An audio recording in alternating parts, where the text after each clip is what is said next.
sip of water.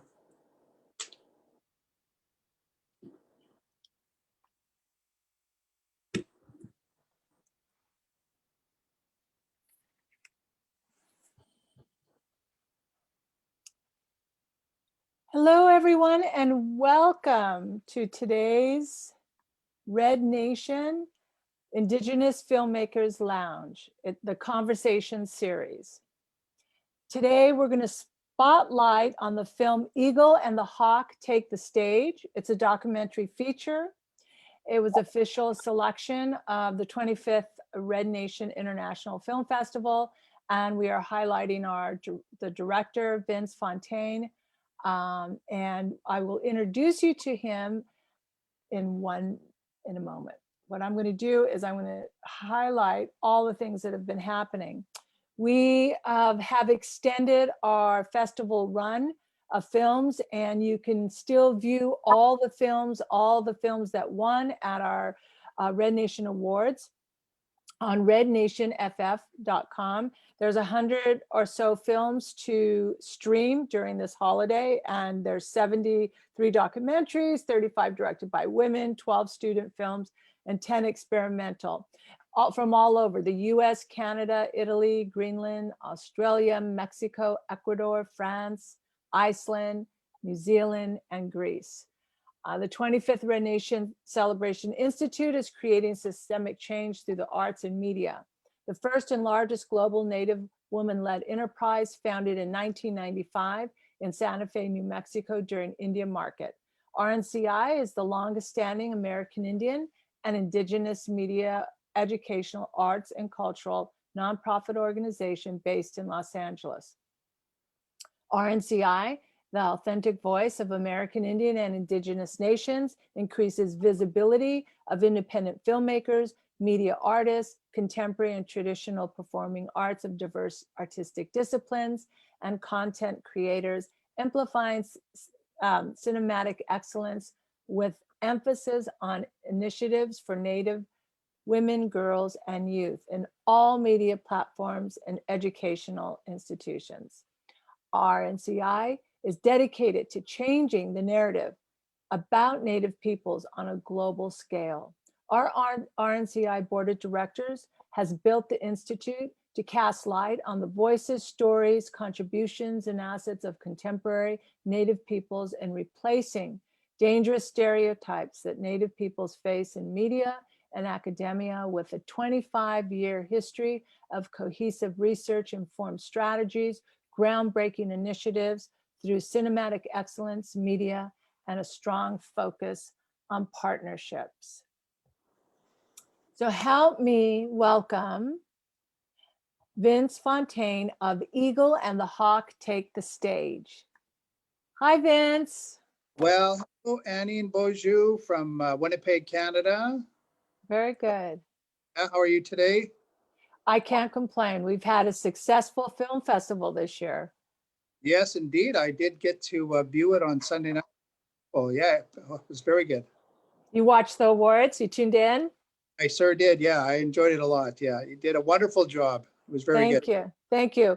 We are replaying it. We're going to upload it tonight on all our social media platforms so everybody can rewatch it. Oh, Yeah. wonderful. Yeah. We edit it. You know, we took it and edited it a little bit. Yeah, very good. Yeah. So we're here to talk about you. Sure. And, you know, your film. You know, we often, actually every year we always have some kind of music documentary, right? Because music has the power to bring us all together. Are you a musician, Vince? Well, today I'm going to tell you that I do wear several hats. I'm a guitar player, songwriter. I'm the band founder of Eagle and Hawk, actually. So right. I got to put on the director hat. It was a wonderful opportunity. And I got to tell you, it was my first time dipping my toes in that direction. I really enjoyed it, to put on a bit of a different creative side and know that at the end of the day, I'm trying to tell a story on 22 plus years of the music group Eagle and Hawk. So yeah, I enjoy playing music and guitar. That's one of my main passions. Yeah. So I'm going to be asking you questions that I know, but the audience doesn't, right? So that's what this interview is all about. So you've been a musician for how long? Um, well, since the mid to late '80s, I started cutting my teeth in the clubs in Canada. Yeah. I'll give a background here just to kind of get me to up where I am. In the mid '90s, I was just playing in I should say early '90s, playing in Canada club scene, and we were, our goal was to get a record deal and a video on or MTV. But we had interesting social happening in Canada and throughout, Indian country. We had the Oka crisis in Canada, and these kind of started tugging at my roots, my spirit, my Indigenous spirit. And then there were some great music artists coming out in the day then too. Robbie Robertson, Buffy St. Marie, Cashton. It was all of interest, right? So I did this. I got asked out of the blue to do a trip to Russia, believe it or not, of all places.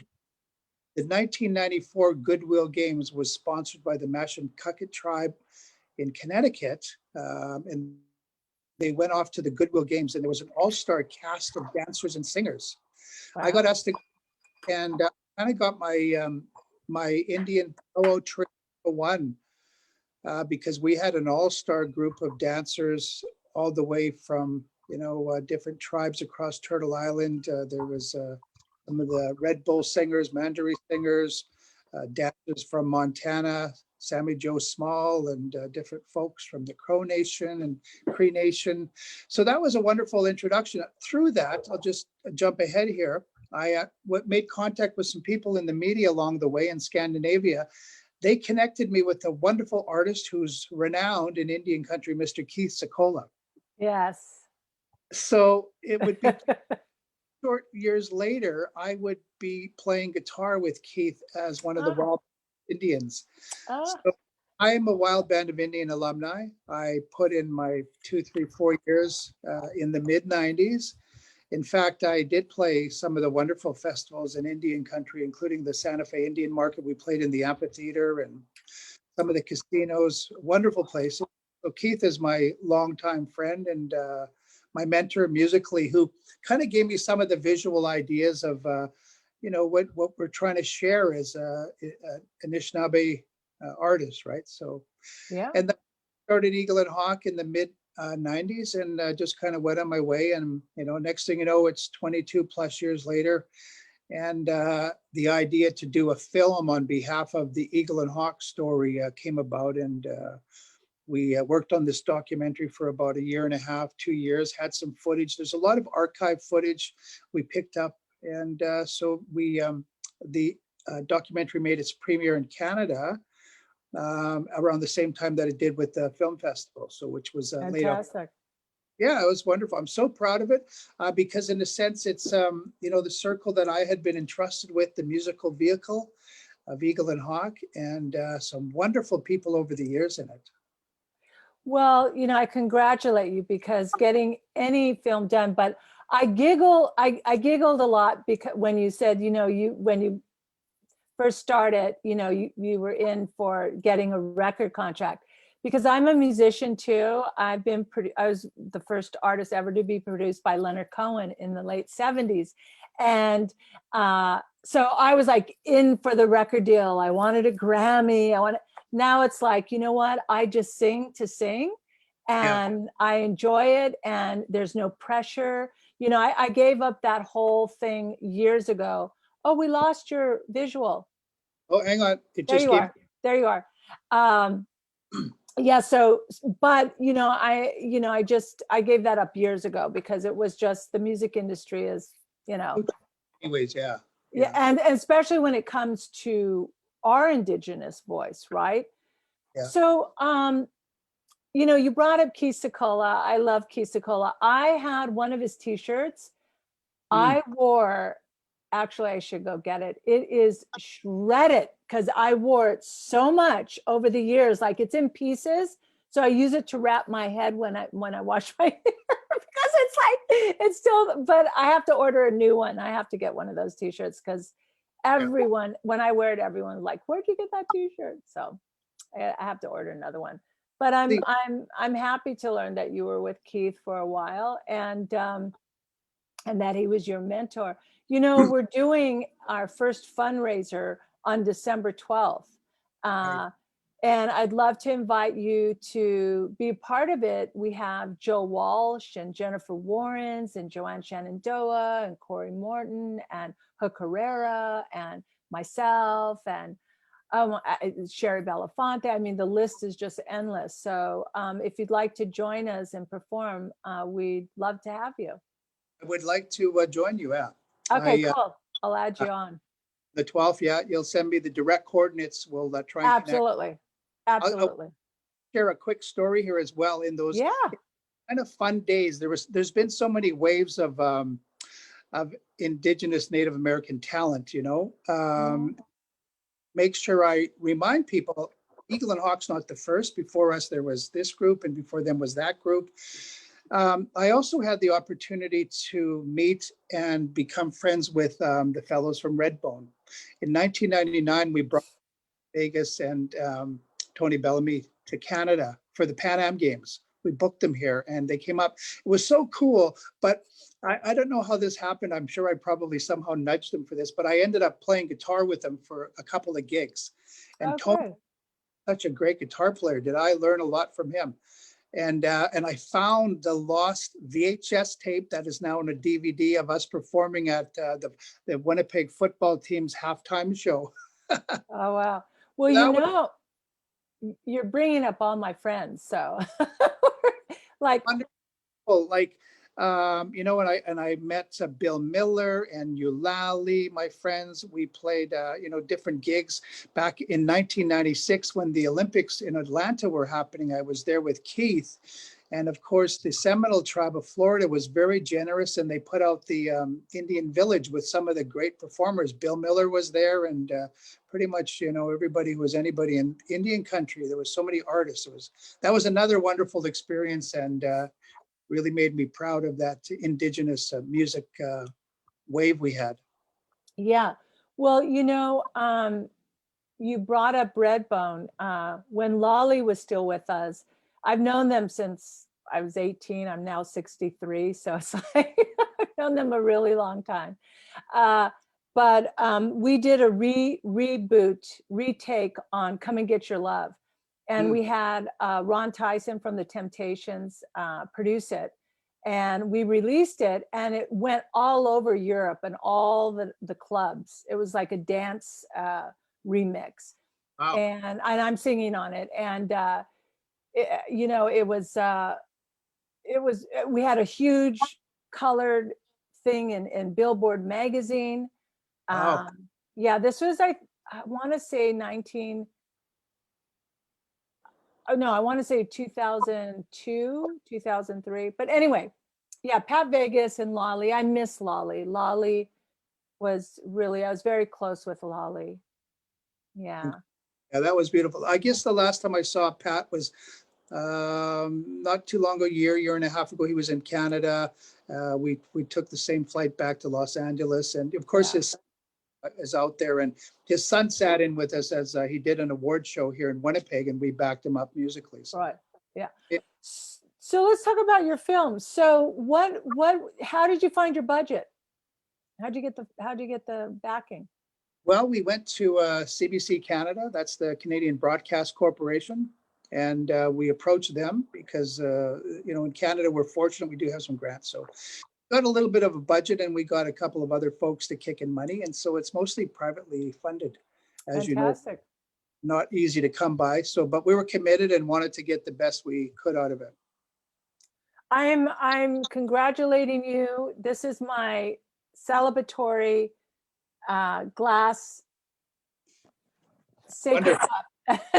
My glitter cup that I have a green drink in it, but I had to get it to celebrate how successful we were with the festival this year, and all the films like your film and all the other 105 films that screened and are still streaming on our festival site, rednationff.com. So if you want to see Vince's film, Uh, you could stream it all through the holidays as many times as you want.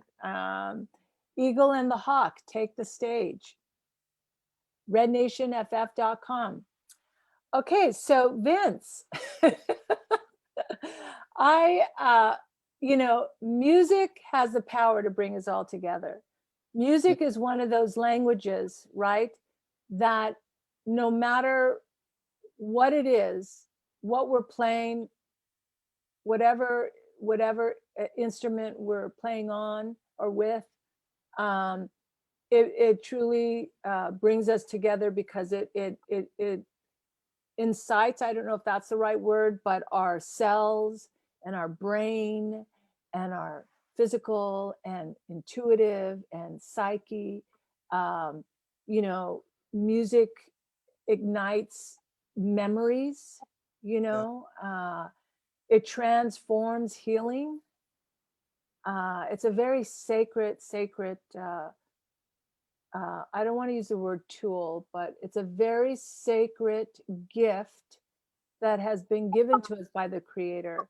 And the musicians that are blessed to have this gift, I feel are like angels on the planet because we're able to heal with our gift of music. Yes, absolutely. Over the years, I probably at sometimes struggled with confidence to even call myself a professional musician, never mind songwriter. Oh, And I think that sometimes is the upbringing we have as Indigenous folks, yeah. and we didn't always grow up with the big pat on our back and rah rah and just push ahead. Yeah. Very fortunate, and I always make note of that. And you're absolutely right that the voices we have, I call them, they're markers on the timeline of our history. Yeah. And what we're doing. And my career, in a sense, I've spent the early part of my music career just in the club scene, which was wonderful. I was into the blues, as we all were at one time, Yeah. pop, air bands, and then it became Eagle and Hawk, which wanted to be focused and take a look at life in music through that kind of Indigenous lens and what kind of stories could we tell. So a lot of the albums over the years with Eagle and Hawk highlighted that kind of stuff. Some of the songs we wrote over the years. The latest Eagle and Hawk album, for example, highlights similar things. We had a video we put out in June, a song that I wrote last fall. It was called The Great Divide. But when it came down to May, June in America and in the world, there's such a great divide. And with stuff happening. So we did a video. If people are interested, you can go to YouTube, Eagle and Hawk, The Great Divide. There's a wonderful video. It's not pointing fingers, but it's showing that we need to come together. We need to get a little bit closer. Right. Another song we did that's called She's Come of Age. Well, we just kind of put a little bit of a quick image lyric video and highlighted and honored Kamala Harris, because as many women have come of age, and it's centuries behind, but here we are, right? So yes. doing that, and the next Eagle and Hawk single, which is a redone, will be released January 1st, called Sundancer 21. Sundancer is a song that Eagle and Hawk wrote in 2005, and the opening lyric was, "Are you a dancer in this world? Do you walk the sundance of life?" Well, it was really inspired by Leonard Peltier saying that statement. I walk the Sundance of life. And I got that with Kisakola. We did concerts for Leonard. We have, as Indigenous people, we're political and we share a voice. But this time around, the song Sundancer 21 is moving past this darker time we've had, 2020, and it's going to take us to 2021. And we want to honor everybody who's carrying the weight on their shoulder. And in this case, it's Indigenous voices that are banding together, right? Absolutely. So inclusion and unity. Absolutely. That's 2 to 1. Yeah. 20. So anyways, yeah. Again, the film, the documentary on Eagle and Hawk highlights some of those stories and how we were there to try and be part of those societal moments in the last 20 years or so. Oka, some of the land issues, and just being part of that voice and wave. As I mentioned, the wave of artists in the early 90s, from Robbie Robertson and Buffy St. Marie and Cashton, and just doing gigs in the United States. Like I mentioned, people like Keith Secola, Bill Miller, John Trudell was at our concert in San Francisco. And so the list goes on. And we always want to highlight that these folks were there before us, like the grass dancers, right? They were Right. down. Well, I used to open for years for John across the country. Before he left this earth plane, we asked to honor him at our film festival with the Lifetime Achievement Award, and he said yes. And so many have tried to honor him over the years, from Sundance to so many. And he said he always refused, but he gave us that. And we go way back, and I appreciate all of his music as well. So, this whole thing about the music industry in regards to our music, it's been a fascinating journey, right? Because in 2003, we partnered, RNCI partnered with the Grammy Foundation when they moved to New York for that 1 year, because they used to be in New York, the awards, right?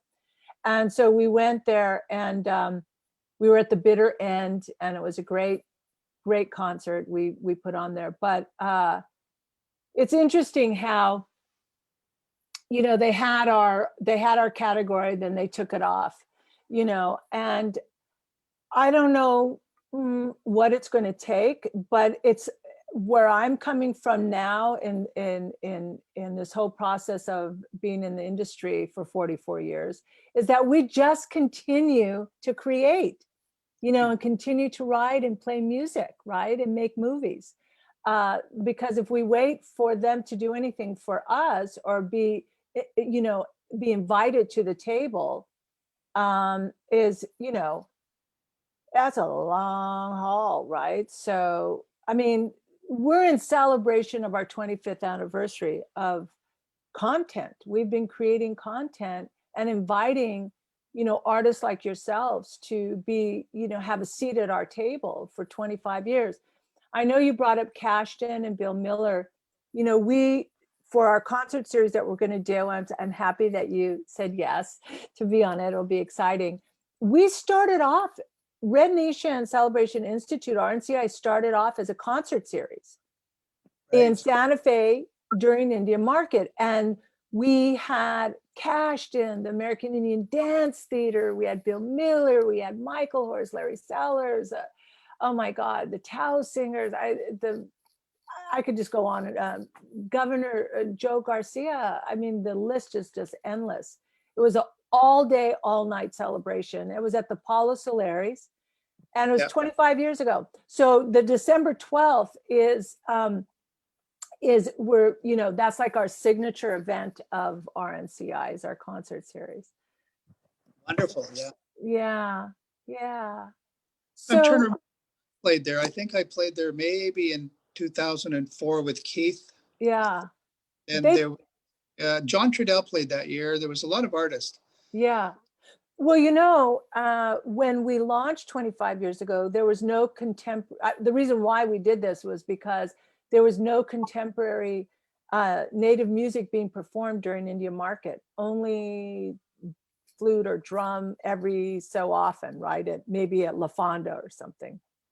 Yeah. But there was really no contemporary music being recognized.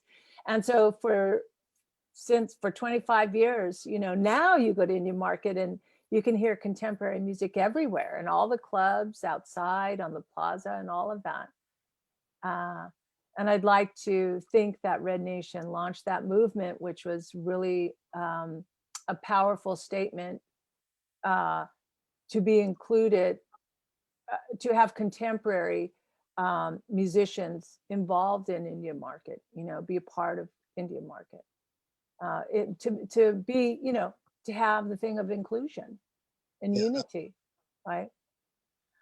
I want to ask you about your film. So, what was like your so this is your first time directing, yes? Yes. Okay. So, what was your what was your aha moment as a first time director, emerging director? What was your aha moment making this? It was all of a sudden just like, hey, we've got a whole, this is almost done. And but I wanted to have a big splash at the end. And what was happening in Canada was this National Elders Gathering, which was a really big deal in Canada. And it happened to be hosted in our city. And I went to the organizer and said, look, I'd like to bring our camera here and our cameras here and, get Eagle and Hawks on the stage with all the people. So when all of a sudden that came together, it was like, okay, yeah, this is really a beautiful moment. That was something. That was last year, just a year ago now. Mm-hmm. And what was your challenging moment like as a first time director? I think it was just being focused, because there was focused and keeping that hat on versus the, hey, I got a gig. Everybody got their rider and the set list. Right. And be at a gig and go, okay, this is what we want. This is visually what we want, and putting stuff together, and then realizing you're going to sit in the editing suite and you're going to go through stuff over and over, which is in a sense kind of like being in a mixing audio room where you're mixing audio over, right? It's the same thing. You're listening and cutting and taking that, and so you already have a handle on that process in a sense. So yeah, it was okay. Well, editing is my favorite tool. I love to be in the editing room. I love editing. Yeah, I love being in there because at the end of the day, editing can make or break a film. 100%. Yeah, and how you put it, treat the everything with it, right? All Yeah. the on it, yeah, for sure. Yeah. Yeah. So what are your plans after the festival circuit to do with your film? Well, to be honest, I'd like to make it into rather than just a short doc, into a more longer feature. Mm-hmm. Footage we didn't even touch on. There's a whole chapter of Eagle and Hawk's life in Europe. There's a chapter at many of the award shows in Canada, the Junos. Yeah. There's so many different sub stories. Us going to Indian Summer Festival in Milwaukee. I'm telling you, probably 12 out of 14 years. Wow. And whether we have a lot of footage, wonderful people there. So there's a lot of more stories to go with it, and see how we can arrive. So I'd like to expand on it. And well, I guess the idea is to find more money and more investment to do. Yeah. So, Yeah. That's always a challenge. So what we offer our filmmakers is we have our Red Nation Television Network, and we after the festival run and you go through the process of all the festival circuit, we offer our filmmakers to stream on our television network. So yeah, so you have a seat at our table and you have distribution if you want it here at Red Nation Television Network. So just beautiful. Yeah, keep that in mind. So is there anything that you would like to share with our audience being a first-time director for encouragement?